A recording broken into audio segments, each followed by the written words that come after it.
¿Alguna vez sentiste que toda tu vida estaba construida sobre una mentira? Esta es la historia de Elisa, una chica de 15 años, curiosa, sensible y con una intuición demasiado aguda para su edad. Siempre creyó que su familia era común. Madre cariñosa, padrastro severo pero atento, un hogar sencillo, sin lujos y aparentemente sin secretos. Pero todo cambió una tarde lluviosa, cuando se fue la electricidad y Elisa decidió explorar el viejo ático de la casa en busca de velas. No vas a creer lo que encontró antes de que fuera demasiado tarde. Un diario, escondido detrás de una tabla suelta del suelo, envuelto en una tela roja descolorida y con el nombre de su madre escrito a mano, Clara, 2007.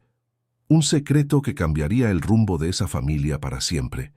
Y lo peor, ese secreto había estado enterrado por casi 2 décadas, protegido por silencios, mentiras y miedo. Si las historias que tocan el alma te conmueven, haz clic en el botón de suscribirse ahora. Tu suscripción nos ayuda a traer más historias que podrán cambiar tu forma de ver el mundo. Esa noche, Elisa se acostó en su cuarto con el diario en el regazo. La lluvia tamborileaba contra la ventana y el sonido apagado de las gotas parecía anunciar que algo estaba a punto de desmoronarse. Dudó. ¿Estaba mal invadir la privacidad de su propia madre? Sí, pero ¿y si eso explicaba las cosas que siempre le parecieron extrañas? El silencio exagerado entre su madre y su padrastro, los ojos tristes de su madre cada vez que se perdía en sus pensamientos, el miedo que tenía de hablar del pasado. Con las manos temblorosas, Elisa abrió la primera página. Hoy perdí mi voz, pero guardé mi verdad en este diario porque tal vez algún día alguien necesite saber. Desde ese momento, el corazón de Elisa latió como un tambor. Cada página revelaba fragmentos de la juventud de Clara, su madre, historias de amor, de pérdidas y de un hombre que no era el padre biológico de Elisa y que Clara jamás había mencionado. Su nombre era Augusto, y cuanto más Elisa leía, más confuso se volvía todo. Había fragmentos tachados, otros arrancados, pero una frase la dejó helada. Si algo me pasa, fue él. Elisa cerró el diario de golpe. El sonido retumbó en la habitación como un disparo. Su mente se llenó de preguntas. ¿Quién era Augusto? ¿Por qué su madre le tenía miedo? Y lo más importante, ¿dónde estaba él ahora? Pero antes de que pudiera seguir leyendo, la puerta de su cuarto se abrió. Era su padrastro, con los ojos clavados en ella y en el diario en sus manos. Y fue en ese instante que Elisa supo. Estaba a punto de descubrir algo que cambiaría todo. Pero lo que vio esa noche cambió para siempre su visión sobre su propia madre. Y cuando decidió investigar más a fondo, un descubrimiento la puso en peligro. El padrastro se detuvo en la puerta durante unos segundos, suficientes para que el corazón de Elisa casi se le saliera del pecho. Pero no dijo nada. Solo lanzó una mirada extraña, entre confusa y amenazante, y cerró la puerta sin una palabra. Elisa se quedó allí inmóvil. Sentía como si acabara de cruzar una frontera invisible. A partir de ese momento, ya no había vuelta atrás. A la mañana siguiente, se despertó antes que todos. Escondió el diario dentro de la mochila y bajó las escaleras como si nada hubiera pasado. Pero al cruzar la mirada con su padrastro, sintió un escalofrío recorriéndole la espalda. Él estaba diferente, más silencioso, más observador. Clara, su madre, preparaba el café con los ojos hundidos. Parecía cansada, triste. Como siempre. «Mami», se arriesgó Elisa. «¿Quién es Augusto?» Clara dejó caer la cucharita de azúcar al suelo. El sonido fue seco, metálico. «¿Dónde escuchaste ese nombre?», preguntó con la voz temblorosa. «Lo soñé», mintió Elisa, sintiendo el peso de la culpa en el pecho. «Era alguien importante para ti, ¿no?». Clara forzó una sonrisa, pero sus ojos temblaban. «Solo un viejo compañero de escuela. No es nadie». Y salió de la cocina apurada, como huyendo de un fantasma. En la escuela, Elisa no podía concentrarse en nada. Las palabras del diario resonaban en su mente, sobre todo esa frase terrible. Si algo me pasa, fue él. Necesitaba entender quién era ese hombre y por qué su madre parecía borrar el pasado como si jamás hubiera existido. Esa noche, mientras todos dormían, Elisa volvió al diario. Leyó durante horas y descubrió que Augusto había sido más que un amor de juventud. Fue obsesivo, controlador, violento.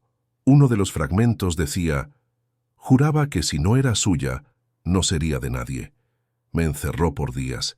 Decía que nuestro amor era eterno o sería mortal. Elisa cerró los ojos. Intentaba imaginar a su madre, tan dulce y callada, enfrentando todo eso sola. Cuántos dolores escondidos se ocultaban tras esos ojos silenciosos. Pero algo no encajaba. Si Augusto había sido tan peligroso, ¿por qué su padrastro parecía tan inquieto con el diario? Al día siguiente, fue a la biblioteca del pueblo. Usó las computadoras públicas para investigar sobre Augusto, y fue ahí donde todo comenzó a empeorar. No había registros de Augusto como exnovio de su madre, pero al buscar su nombre completo, Augusto Ribeiro de Lima, apareció una noticia antigua. Hombre acusado de intento de feminicidio en 2007 es liberado por falta de pruebas. La víctima no presentó denuncia formal. La víctima no era nombrada, pero Elisa lo sabía, lo sentía. Era su madre. Pero había algo aún más escalofriante. La foto del hombre en la nota era casi idéntica a su padrastro actual, solo que más joven. El mundo de Elisa se desplomó. El padrastro que conocía desde los 7 años, ¿era Augusto? Su estómago se revolvió. El aire se volvió denso. ¿Cómo era posible? ¿Y por qué su madre había permitido que volviera? Pero la pregunta más aterradora de todas fue: ¿su madre sabía que había vuelto o también había sido engañada? Elisa no tenía respuestas, pero sabía una cosa: tenía que proteger a su madre, a cualquier costo. Elisa regresó a casa con el corazón ardiendo. Cada paso que daba resonaba como un eco de advertencia. Si el hombre que había criado como su padrastro era realmente Augusto, entonces su madre estaba en peligro. Y tal vez ni siquiera lo sabía. Esa noche, durante la cena, Elisa los observó con otros ojos. Carlos dirigía la conversación, interrumpía a Clara, imponía su ritmo. Clara, en cambio, hablaba poco, bajaba la cabeza y solo sonreía cuando él no la miraba. Una rabia muda se fue acumulando dentro de Elisa, pero sabía que sin pruebas no podía hacer nada. Esa madrugada, con todos dormidos, se levantó. Caminó en silencio hasta el cuarto de sus padres. Abrió la puerta con cuidado. El corazón le retumbaba en los oídos. Revisó cajones, movió cuadros, miró bajo la cama, hasta que encontró una caja de zapatos en el fondo del armario. Allí estaban documentos viejos, recibos, una identificación. Nombre: Augusto Ribeiro de Lima. Era él, el mismo de la noticia, el mismo del diario, y había más. Recibos con un nombre falso. Cartas firmadas por Carlos. Elisa comprendía. Clara había sido engañada. O peor, había aceptado vivir con ese hombre. Por miedo. Con el pulso acelerado, Elisa guardó copias de todo. Al día siguiente, en lugar de ir a clase, fue al registro civil. Buscó archivos, registros, antecedentes. Encontró más. Augusto tenía un historial de violencia. No era la primera vez. Clara no era la única. Volvió a leer el diario. En una página escondida al final, Clara había escrito: me dijo que si reconstruía mi vida, desaparecería, pero si hablaba, regresaría. Y esta vez lo haría para siempre. Elisa sintió un nudo en el pecho. Su madre había vivido en silencio para protegerla. Cada sonrisa fingida, cada palabra medida, era una forma de mantenerla a salvo. Esa noche fue con su mejor amiga, Lucía. Tienes que ayudarme, le dijo. Esto no es solo sobre mi familia, es sobre justicia. Lucía escuchó todo y lloró con ella. Mi tío es comisario retirado, sabe a quién acudir, pero Elisa, ¿estás lista para lo que venga? Ella asintió. No tengo miedo, tengo la verdad.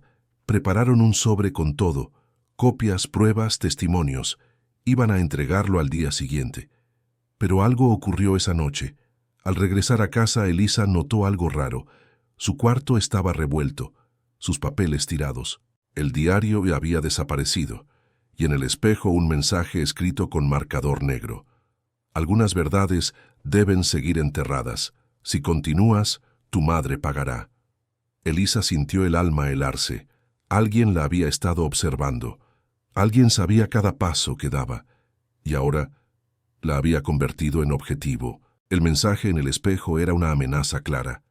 Pero lo que verdaderamente asustó a Elisa no fue solo el contenido, sino el hecho de que alguien supiera. Alguien sabía lo que había leído, lo que planeaba y cada paso que había dado. Ahora, ella era el objetivo. Corrió a la cocina donde Clara lavaba los platos en silencio.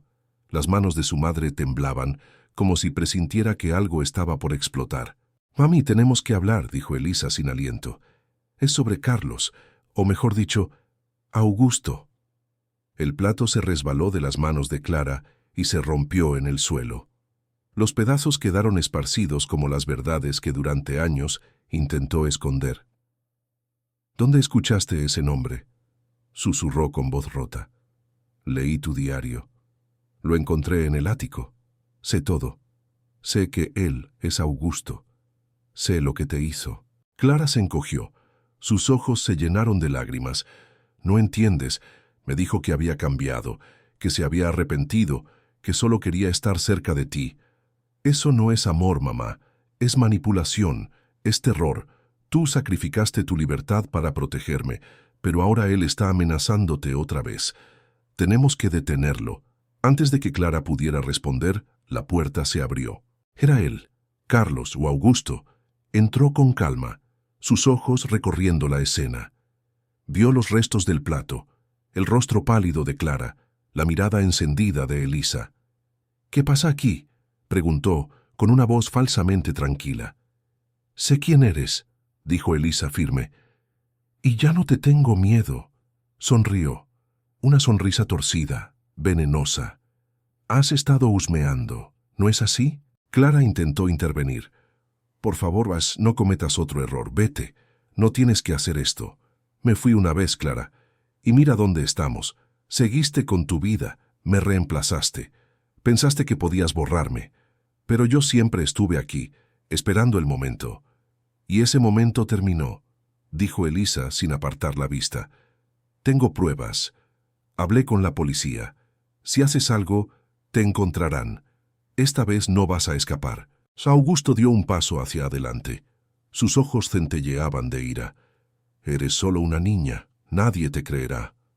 Tal vez hace 15 años no lo habrían hecho, pero hoy tengo capturas, documentos, testigos y lo más importante, no estoy sola. Afuera, una patrulla se detuvo. Las sirenas sonaban lejanas pero claras. Augusto se congeló. Clara, con las manos aún temblorosas, respiró hondo y tomó el teléfono. «Es él, está aquí, y quiero denunciar todo». La policía entró minutos después. Augusto fue arrestado. Aún intentó resistirse. Gritó, amenazó, pero no sirvió de nada. Esta vez no había salida. Elisa abrazó a su madre. Ambas lloraron, como si finalmente pudieran respirar luego de años viviendo un mismo infierno en silencio. Pero todavía había un paso más. La sala del tribunal estaba llena esa mañana. Periodistas, vecinos, desconocidos, todos presentes para escuchar una historia que durante muchos años había permanecido sepultada bajo el miedo, la manipulación y el silencio. Elisa se sentó junto a su madre. Clara llevaba el rostro limpio, el cabello recogido y la espalda erguida. Por primera vez en mucho tiempo, parecía completa, firme, como si su voz, enterrada por años, finalmente hubiera regresado. Durante el juicio, Augusto intentó defenderse. Dijo que había cambiado, que era solo un hombre buscando redención, que Elisa había sido influenciada por ideas modernas y redes sociales, que todo era un malentendido, pero nadie le creyó. Las pruebas eran claras. El diario, las identificaciones, las cartas, los registros falsos, los testigos, las miradas, la historia que ya no podía ser negada. Cuando llegó su turno de hablar, Elisa se levantó y se dirigió al estrado. Toda la sala enmudeció. Me llamo Elisa, tengo 15 años, y estoy aquí porque mi madre tuvo que callar durante la mitad de su vida por miedo a un hombre que decía amarla. Pero el amor no amenaza, el amor no controla, el amor no se esconde tras nombres falsos, ni detiene la libertad de alguien que quiere vivir. Hizo una pausa. Miró a Augusto a los ojos. Usted intentó borrar el pasado, borrar a mi madre, borrar su historia, pero ella resistió. Y yo también. Hoy todos saben quién es usted, y ya nadie se quedará callado por su culpa. El juez dictó sentencia. Prisión preventiva hasta el juicio final. Con las nuevas pruebas, el caso de 2007 sería reabierto. Cuando lo escoltaron hacia afuera, Clara no lloró. Solo respiró hondo, como si al fin pudiera volver a empezar. Pasaron los meses. La casa ya no parecía la misma. Clara volvió a pintar, algo que no hacía desde joven. Elisa regresó a sus estudios, pero con un propósito nuevo: ayudar a otras personas a encontrar su voz. Comenzó a escribir cartas, textos, publicó su historia de forma anónima en redes. Recibió mensajes de mujeres de todo el país, contando que gracias a su valentía, también buscaron ayuda. Porque esta historia no es solo sobre un secreto revelado, es sobre protección verdadera, sobre amor genuino, sobre una hija que se negó a dejar que el miedo dictara el destino de su familia, y sobre una madre que, incluso en silencio, nunca dejó de luchar. Porque a veces es el valor de un corazón joven lo que puede salvar una vida entera. Si esta historia tocó tu corazón, deja tu like, suscríbete al canal y compártela con alguien que lo necesite. Tu apoyo nos ayuda a seguir contando historias que transforman vidas. Esta fue otra carta del alma, porque la verdad, aunque duela, libera.